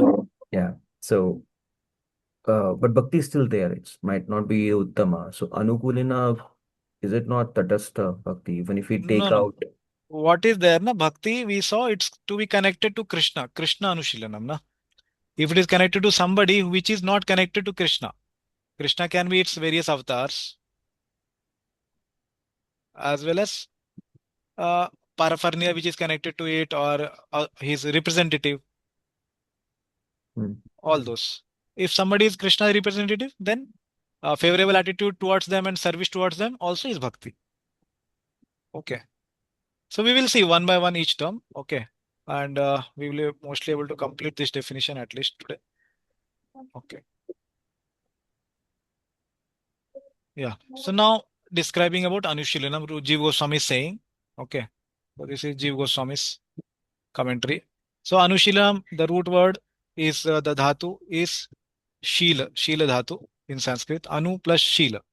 Okay. Shila has two connotations, means two meanings it can take. First meaning it can take is pravritti atmak. Pravritti, very simple, is tendency to do something. Okay. So specifically in this context, to worship, to practice, to serve. Okay. So Anushilanam. Now we have not taken the word Anu, just Shilanam we are taking. Okay. So mind this. Shilanam is to worship, to practice, or to serve. So we want to practice Uttama Bhakti. The definition of Uttama Bhakti is we want to worship, we want to practice it, we want to serve in a way of Uttama Bhakti. Okay. These are the definition. Or we want to cultivate. That is also bona fide. Okay. Okay. Or a constant, basically a constant culture. Okay. Constant culture of cultivation. That is also Shilana. Okay. We want to have a culture, constant culture of cultivating Uttama Bhakti. These are all bona fide definitions of Shila according to dictionary. And second connotation it can take in Nivritti Atmak, something which should be denied. Okay. To be non-action. By our senses, it is denied. Means we are not using senses for that. To be intensely absorbed. Like we are only absorbed into something. Okay. So not involving the senses. And Anu, it has two meanings. Continuous as well as with devotion. And as well as Prabhupada told, following after. Guru Sadhu Shastra basically. Okay. These three meanings. Yeah. Please read this. Because the pravritya Pravritti pravrityatma nika and nivritya Nivritti Atmika, Atmak. Yeah. Atmika, connotations of the root sheel, the word Anushilam also takes on two different flavors. Sheshta Rupa, Cheshta. Yeah. Cheshta Rupa Anushilanam indicates continuous action using mind, body, and words without any spiritual emotions, bhava. Generally refers to devotional service at the sadhana bhakti stage. Bhava Rupa Shilanam indicates continuous actions using mind, body, and words with the spiritual emotions. Generally refers to devotional service in bhava and prema bhakti stages. Yeah. So now we saw Pravritti Atmaka and Nivritti Atmaka. These two connotations are there. One is involving the senses, one is not involving the senses. Okay. Senses means it includes mind also. Please mind it. It includes mind. So involving the mind is Pravritti Atmak. Okay. And somebody is not involving the mind, but he is just having a relationship with Krishna, like Sthai Bhav. Like Mother Yashoda is just thinking, I am mother of Krishna. That is intense. She is intensely absorbed into that thought. Okay. Not that she wants to use the mind to think it. That is Nivritti Atmak. Okay. I'll not get into detail, but in short, we can understand it has two flavors then because of those two terms. One will become Cheshta, Pravritti Atmak will become Cheshta. He will want to do something with the, oh yeah, here it's written mind, body, words. Okay, all these are involved in the Cheshta Roop. Some activity is wanting to be done. But at the same time, there is no spiritual emotion with him. So, like a sadhaka, we are trying to practice Uttama Bhakti. So then we are trying to do chesta with our mind, body, and words, but still we don't have spiritual emotions for Krishna. Okay. We are trying to develop it. Okay. We don't have relationship with Krishna. We are trying to develop it. Okay. So generally it refers to devotional service at the stage of sadhana bhakti. And then second connotation will become Nivritti Atmak will become Bhavarup Chesta. Sorry, Bhavarup Anushilanam. So it indicates continuous action using mind, body, and words with spiritual emotions involved. Okay. So here Pravritti Atmak will be at the level of Bhav stage, means already the relationship is there. Like Mother Yashoda is thinking today I will get up in the morning and make a nice butter for Krishna. Okay. So like that she is involving mind, then involving body also, and always involving words also. Like that. So these both Sorry, yeah, these both are pravritti atmak only. Okay, not nivritti atmak. Okay, so the pravritti atmak itself is at two stages. Both involve mind, body, and words. Okay, nivritti atmak will be just having a sthai bhava relationship with Krishna or having a like so Jiva Goswami gives that these two words basically preeti and vishad kind of things. Nivritti atmak. Okay. So he says that Vyavachari Bhava, which are like sometimes coming into the mind, sometimes Mother Yashoda may become angry, sometimes she may be some other emotion, whatever, Karuna or some other emotion which comes and goes. So that Jiva Goswami has written as the Nivritti Atmak. Hmm. Okay. Yeah, please continue. This Yeah, Prabhupada on Anushilanam. Yeah. yeah, this devotional service is a sort of cultivation. It is not simply inaction for people who like to be inactive or devote their time to silent meditation. There are many different methods for people who want this, but cultivation of Krishna consciousness is different. The particular word used by Srila Rupa Goswami in this connection is anushilana, or cultivation by following the predecessors, teachers, acharyas. As soon as we say cultivation, we must refer to activity. Without activity, consciousness alone cannot help us. Yeah. So earlier I told this cultivation word with Sheila. So here Prabhupada is saying cultivation word. That's why I used it there. Okay. So Prabhupada is saying devotional service is a sort of cultivation actually. Okay, I told constant culture of cultivation, right? So that's why we are trying to have a cultivation of Uttama Bhakti. And while we are trying to cultivate, there are other adjectives. It should be Annabhilashita Shunyam, it should be Gyan Karmadi Anavritam, it should be Anukulyena. These three should be accompanying it. Okay. What they should be accompanying? They should be accompanying our cultivation of Uttama Bhakti. We are trying to cultivate them along with these three adjectives. Okay. So it is not simply inaction for people. Basically, it is pravritti atmak. Inaction, it is not inaction means it is action. Okay. That is pravritti atmak that he is saying. For people who like to be inactive, so this is nivritti atmak or devote their time to silent meditation, nivritti atmak. There are many different methods for people who want this, but cultivation of Krishna consciousness is different. Again, Shila, Anushilanam. And where is Anu word? He told following the predecessor acharyas, Anushilanam. Okay. As soon as we say cultivation, we must refer to activity, pravritti, chesta. Okay, all these words Prabhupada is explaining. Without chesta, without activity, consciousness alone cannot help us. At the stage of sadhana, we cannot imitate bhava rupa anushilanam. Okay, we don't have spiritual emotions like Mother Yashoda and others. We cannot say I will just have consciousness of having relationship with Krishna like that. That is not what Prabhupada is recommending. Yeah, please continue. Again, by Srila Prabhupada, all activities may be divided into two classes. One class may be for achieving a certain goal, and the other may be for avoiding some unfavorable circumstances. In Sanskrit, these activities are called pravritti and nivritti, positive and negative action. There are many examples of negative action. For instance, a diseased person has to be cautious and take medicine in order to avoid some unfavorable illness. Yeah, so Prabhupada gave this example of nivritti atmak, that which we have to avoid. Okay. So, example is very clear. A diseased person has to follow the pathya as well as the aushadhi. Both what food items to be taken, what should not be taken. Should not be taken is in the category of nivritti. Okay. And what should be taken? The medicine should be taken. That is pravritti. Okay.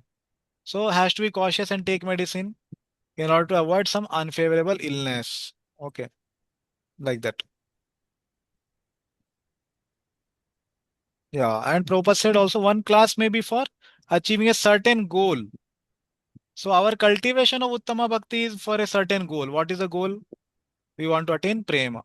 Okay. It is not for going back to Godhead, but we want to attain prema. Okay. And the other may be for avoiding some unfavorable circumstances. That is nivritti. Like that. Okay. Now coming to the word Krishna. Okay. Anushilanam we have done.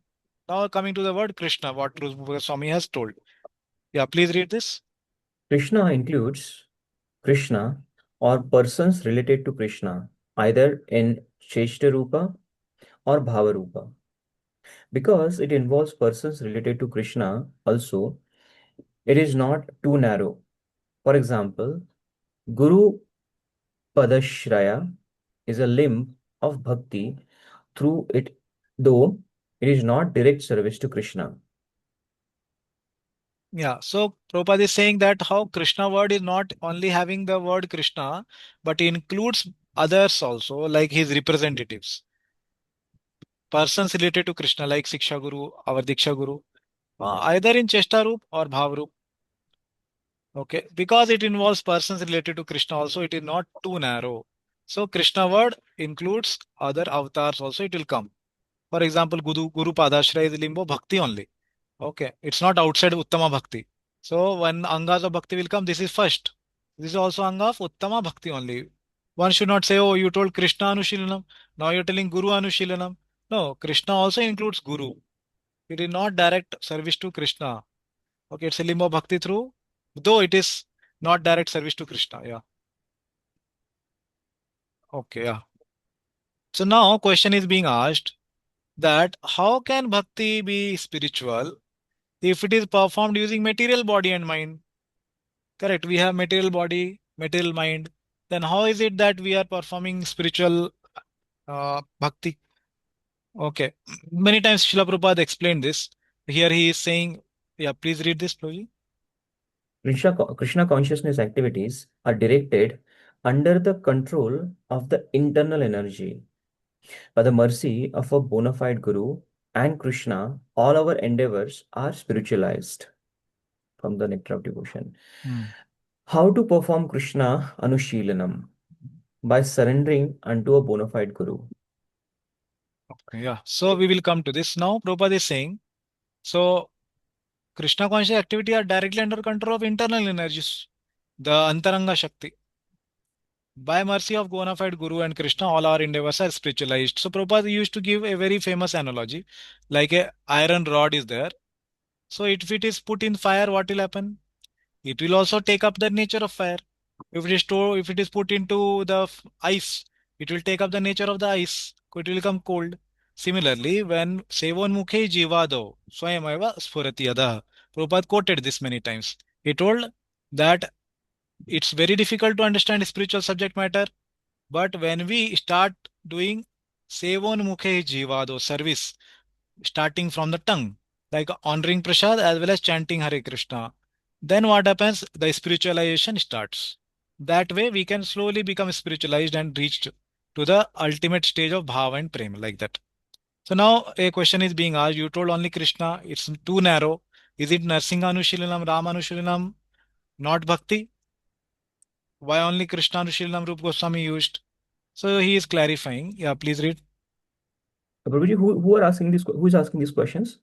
This question is not like Jiva Goswami is presenting in the commentary, right? So, like there is in between, what you say, Puru Paksha, or there is a akshep or a question or a doubt in the mind of the reader, like that it's being inserted here. Okay, Jiva Okay. Goswami has not inserted. Okay, this it's inserted to understand the slides better. Okay. Sure, Prabhu, yeah. Whatever is the questions in the mind of the audience, that is inserted here. Yeah. Okay, Prabhu. So, yeah, as we discussed, Krishna Anushilanam also includes Narsimha, Rama, Varaha, all other incarnations also. Okay, they include it. It's not narrow.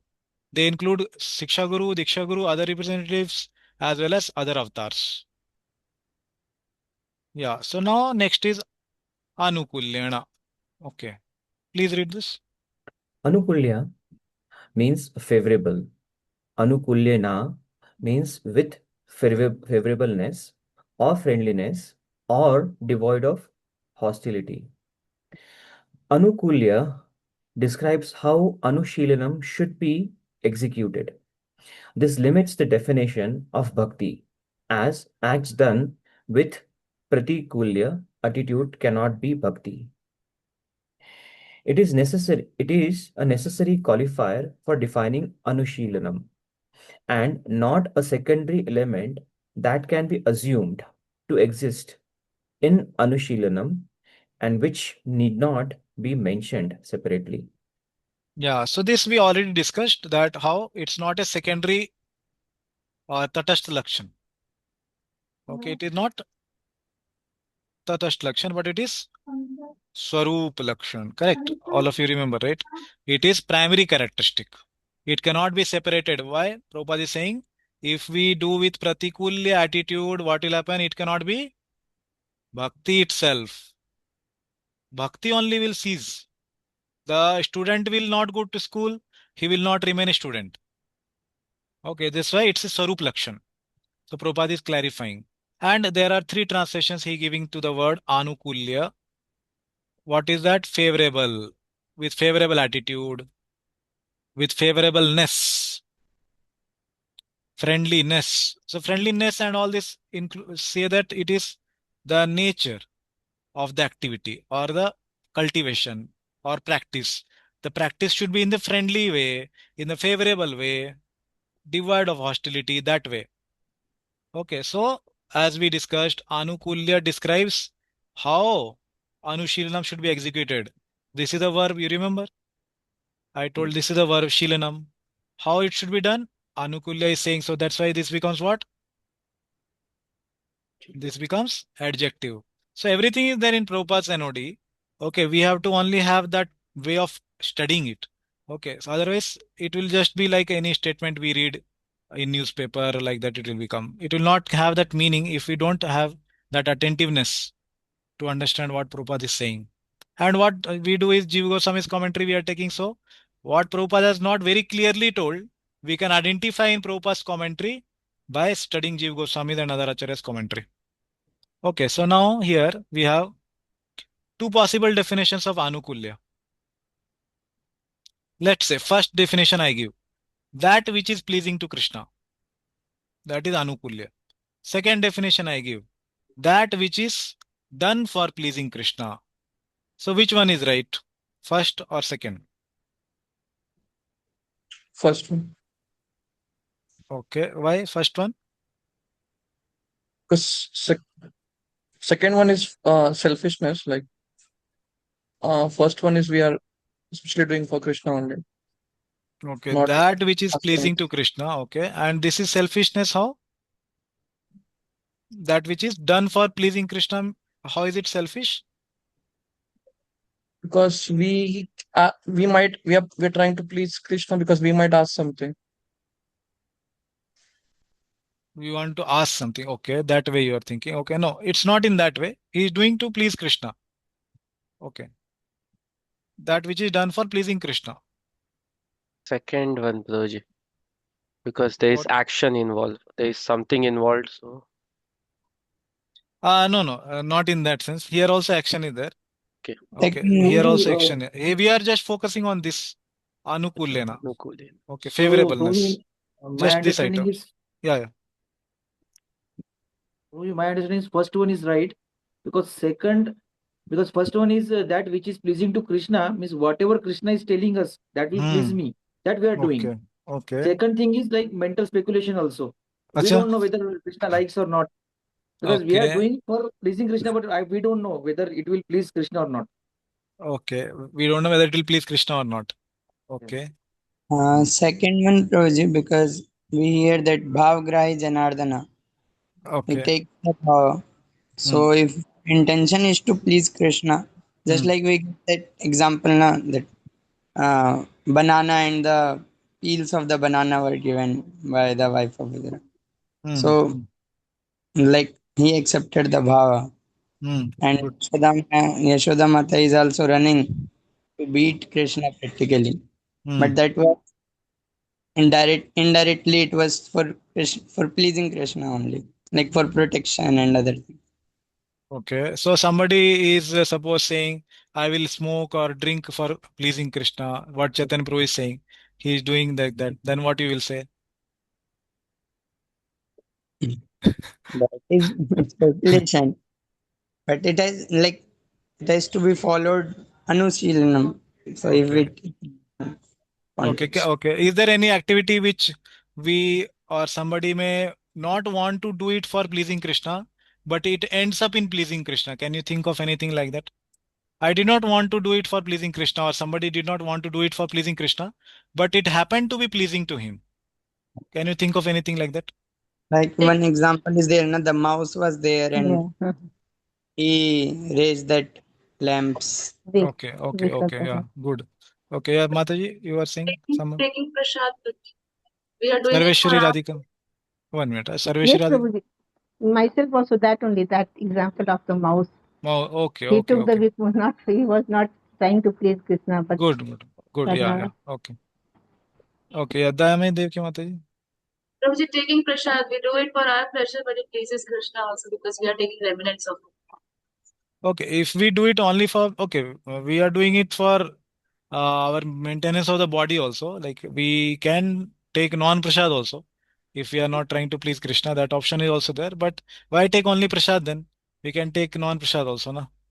Okay, so let's see what is the answer given by Jiva Goswami. Okay. Here he is saying Anukulena cannot mean the first one.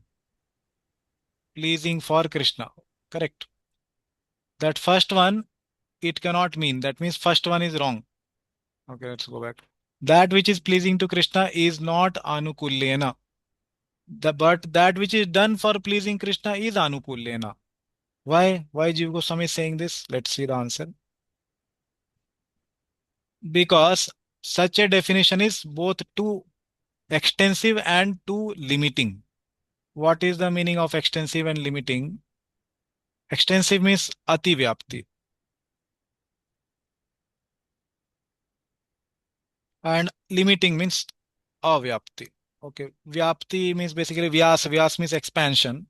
Okay, similarly, vyapti means to expand. Ati means too much expansion, too extensive it becomes. Means not. Not extensive means limiting.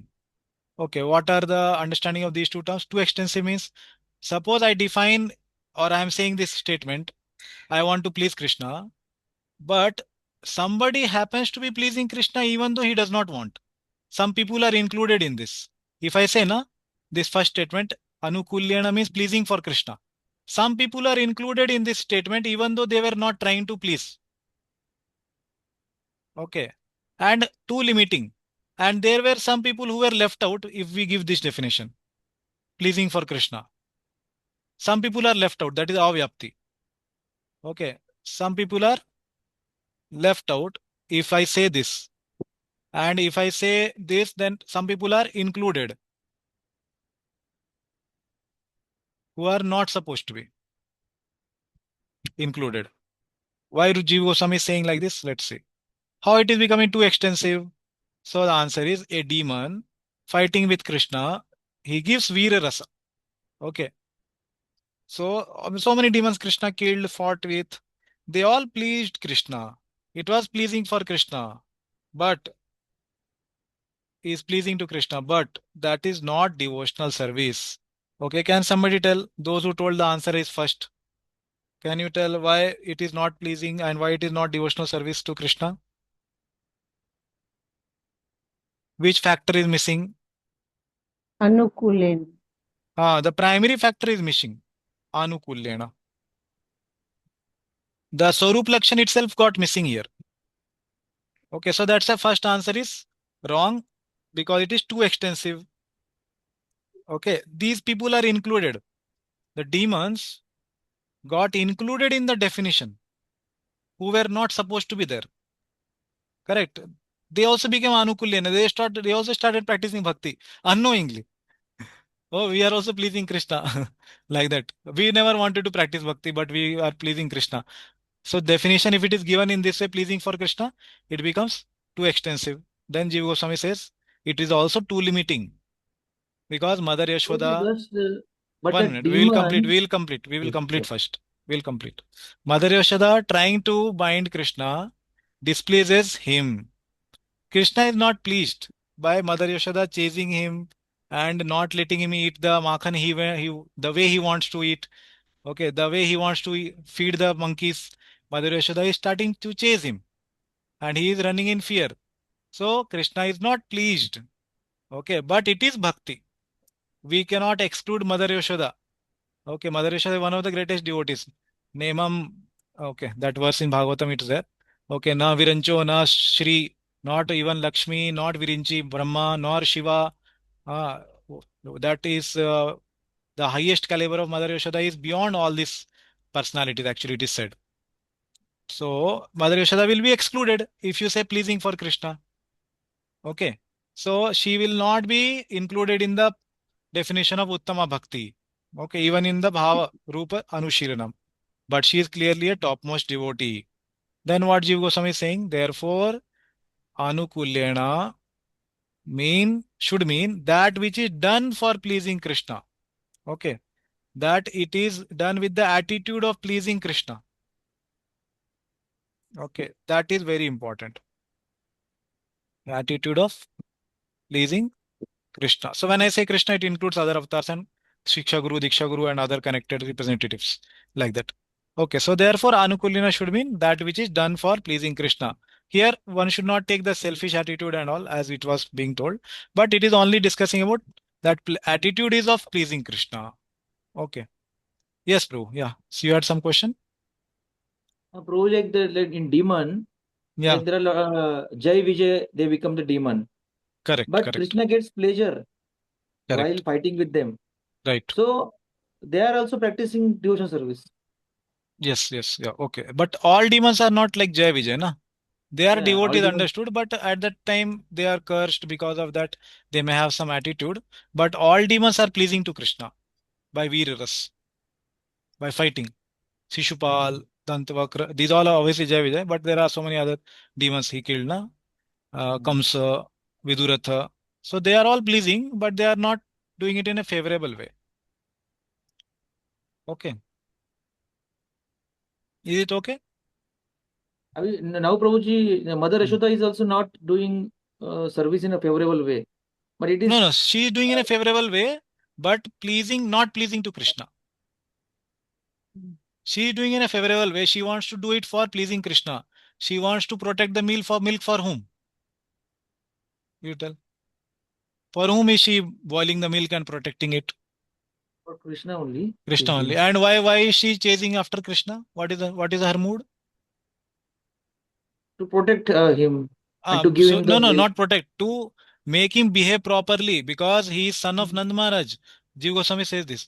Because he should not misbehave like this. What will others say? Tomorrow he'll grow and he'll keep this stealing attitude. He'll steal in others' home. Then everybody will be saying so. Like that, she wants to make him a good person. Okay, that is her attitude. So that is written in the commentaries. Yeah, so she is trying to do it in a pleasing way for Krishna, but Krishna may not be pleased because of that activity which is being done.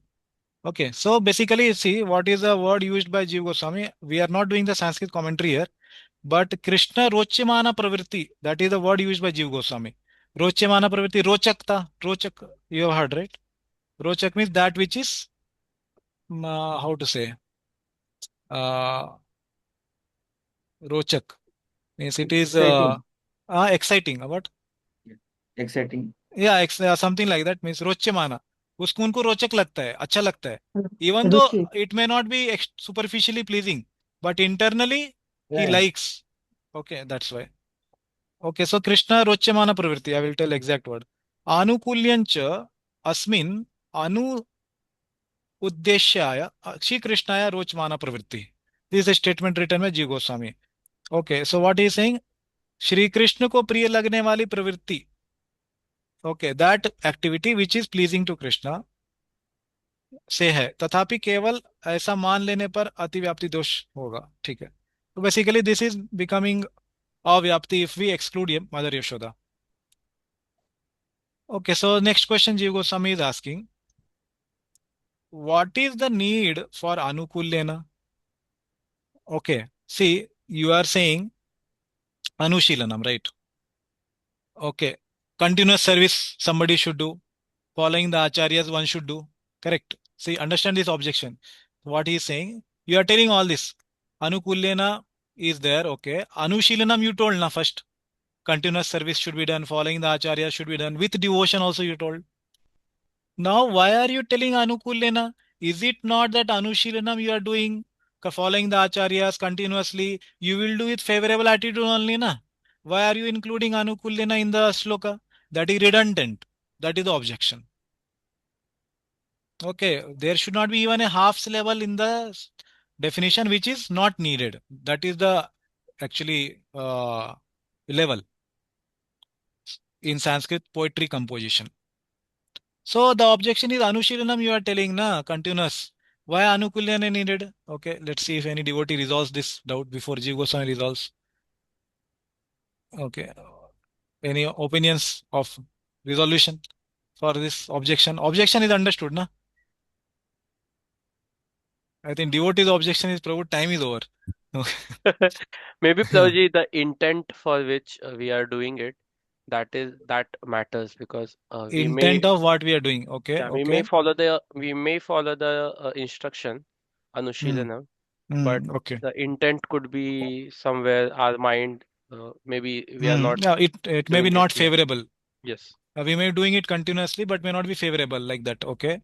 We may be doing it externally, following the acharyas, but may not be favorable. Okay. Anybody else? Any other? One example can be like, just like we go to job and we follow them, but that is not done in a pleasing manner. That is just done because they are giving us some salary and we are doing. Okay, good.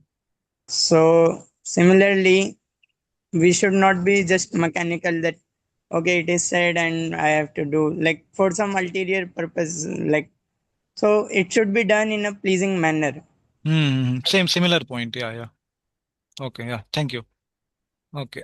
So let's see what Jiva Goswami is saying. What is the need of Anukulina? So he says, when the objection is there, when the king calls the soldiers for war, it is assumed that they have to come with weapons only, na. उनको separately we don't have to tell ना, उसको बताना थोड़ी है कि अरे लड़ाई के लिए आना है, अपना शस्त्र अस्त्र लेके आना. They are trained like that. They are understood. Na, you have to come for fighting means you have to come. Similarly, you are telling here, do bhakti. It is automatically understood. You have to do with devotion. You have to do with favorableness. Why to separately say it? So he says, response. When the king calls the soldiers to feed them. Suppose there is a annual retreat. King calls for feeding all the soldiers. They don't have to come with their weapons. Okay. So always it's not that they have to come with weapons. Therefore, Anushilanam, actions directed with concentration on Krishna, that is Anushilanam, doesn't automatically imply Anukulyena, with favorable attitude. So, Jiva Goswami resolved this through this example that sometimes king will call the weapon bearers, soldiers, but that time they don't have to come with weapons. Similarly, everybody may do Anushilanam, actions directed towards Krishna, like Kamsa is doing. He is always thinking of Krishna, but he is not favorable. Okay, so that way he is resolving Kamsa, and there may be slaves who may be doing the work, Anushilanam, always continuously serving the king, but they are not doing with pleasing attitude. So it doesn't automatically imply. Okay, like all of you gave example of IT worker, IT jobs like that. Okay, so we will stop here with the second objection for all of you to think. Okay, you are saying very good. It should be with favorable attitude. Very good. Then why to keep Anushilanam? If somebody has favorableness, he will want to serve na always. He will do with devotion only na. Favorableness is there. He will follow the acharyas. He has favorable attitude. Remove Anushilan then. So keep only Anukullena. Okay, this is the objection. Second objection. Isn't Anukulya Bhakti enough? As Bhakti automatically means service. Okay, so we'll pause here. Think about it. And then we'll meet next week, Saturday. And we'll try to complete this definition and then we'll see what are we practicing. Okay, like that. Okay, any questions on the last part which we discussed? Anybody have any question? No question, Vidaji, but Yeah. the I mean, uh, this definition of bhakti, we went very technical. So maybe I think I Hmm. personally need to revisit Hmm. the whole session and presentation, because there are many concepts which we cleared, which we covered. Hmm. Yeah, yeah. There could be many questions which, because what happens is we may unintentionally skip some part, and then the Hmm. next point comes which is related to that part, and then we somewhat I became blank one or two slides. But yeah, Yeah, I yeah, will yeah, yeah, correct. definitely revisit this, and if I think I have something, I'll ask in next session. Yeah, yeah, yeah. Obviously, means I have to also like this is maybe some 10th time I'm presenting it, but not about reading it. Presenting itself, I'm still understanding while presenting, and all of you are giving responses. I'm still understanding it. So no surprise that if somebody is visiting it first time, then he will understand that it's difficult and it's technical. And as we are trying to discuss Jiva Goswami's commentary along with Prabhupada, so it's taking more time and more detail. So it will take some time, 2-3 times when we do. It will come again and again, and these concepts will be again and again discussed in Bhakti Rasamrita Sindhu. Okay, so it will be getting revised also. Yes, Santosh bro. Look forward to Dayamati Mataji's and Gayatri Mataji's presentation. I think that will also help us. Yeah, surely. Yeah. Yes, Uh, Santosh bro. Not related to whatever all we have discussed, but related to Okay. definition. If you are covering in next, we can skip like Yeah. Jan Gyan Karm Adi. I just wanted to ask what Adi consists of. If you Yeah, it can will give. just come. Other things, Sankhya, Vairagya, all these things will come. Adi. It is told in Bhakti Rasamrita Sindhu only. It is told by Jiva Goswami. It will come ahead, and here he is saying, yeah, these things which I told, na, that it includes. Okay. Mm, okay, not getting here exactly. Yeah, Vairagya, Yoga, and Sankhya. These three he mentions, Adi. We'll discuss next time. Yeah, one question was there, Mahavan Govind Pro. Okay, so you were asking about Swarupa, na? Yeah, so Prabhuji, you want to ask now?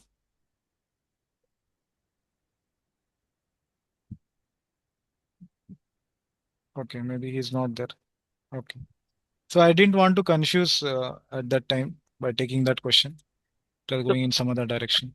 Prabhuji, this two kinds of lakshana you explained, Yeah, yeah, Swarupa and then Tatastha. that is. So, Prabhuji, both the lakshanas are important. I mean, because the verse, the way Rupa Goswami Prabhupada has formulated, so both are needed, but one is superior and one is not superior, but one is supporting and one is the main. Like that, na Main. Prabhuji? Correct. Yeah, like tiger example we took, na, or the student example. Yeah. So one is like going to school has to be there. Okay. Similarly, the anukulyana has to be there. Without favorableness, there is no bhakti, no mixed bhakti also. But other things, Gyan Karmadi Anavritam and Anya Bhilashita Shunyam, sometimes visible, sometimes not visible. It will be visible in the Uttama Bhakti practitioners and perfectionists, and it will not be visible in mixed Bhakti practitioners or perfection, those who have attained. They will be Gyan Karma Mishra, they will be having Anya Abhilasha, desires, all that. So, but Uttama Bhakti practitioners will not have those desires like that. But this verse is particularly about the Uttama Bhakti, Prabhuji. This is about Uttama Bhakti, highest, as I told. Water means pure water. Bhakti means pure Bhakti. So that is only defined. Gold means pure gold. That is what is being defined by Rupa Goswami and nothing less. Only with that Bhakti one can attain rasa, prem, all these things. This Yes. is our understanding. And then we will see in practice how it is. Cultivation, what is there? Shilanam, what is there? So how we are practicing or not? That will come. Okay. Okay, so we'll pause here and sorry if it became very technical, but it is what they have given. So nothing I have given mine included in that. If I include mine, then surely devotee will be confused. I am trying to understand only till now what they are giving. So there may be incompleteness in presenting. So devotees can maybe forgive and also recuperate themselves by hearing others like that by senior devotees. So whatever is my capacity, I'm trying to do. Okay. And sorry if I could not answer some of your questions. Okay. So whatever I understand, that much I answer. Okay. So Srila Prabhupada ki jai, Shri Bhakti Rasamrita Sindhu ki jai, Srila Jiva Goswami ki jai, Srila Vishwanath Chakravarti Thakur ki jai. Hare Krishna. Thank you, Hare Prabhuji. Krishna. Thank you. Dandavat. Hare Thank you so Krishna. much, Hare Prabhuji. Thank you, Krishna, Krishna. Prabhuji. Thank you Thank so you. much. Dandavad pranams. Hare Krishna, Prabhuji. One more Yeah, thing. yeah. Uh, Maybe we can stop the recording. Uh, Prabhuji, that Sunday last week, we supposed to